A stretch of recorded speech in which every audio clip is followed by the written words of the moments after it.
I wandered the Louvre every Wednesday after the sun went down and tourists went to dinner. An air of mystery filled the palace as I walked through dark rooms filled with long shadows. Getting lost was part of it. I floated from one room to the next, staring at masterpiece after masterpiece. This night, I found myself in a small room filled to the brim with ancient Greek pottery.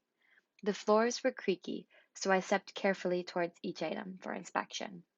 Perseus, Medusa, the ship of Odysseus, Achilles, Hercules, Dionysus, the Trojan horse.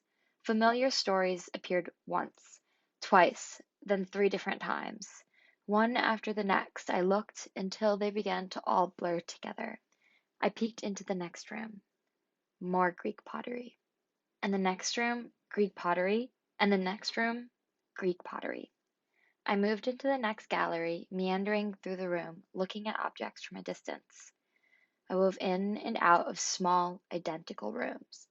I started feeling frantic and then panicked.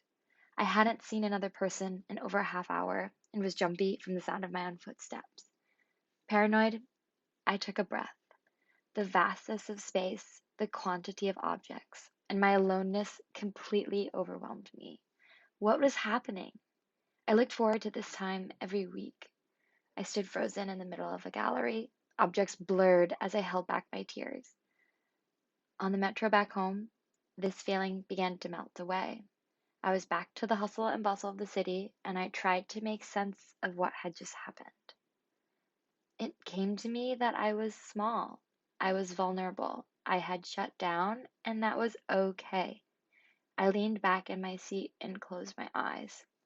I smiled thinking about my next Wednesday evening back at the Louvre.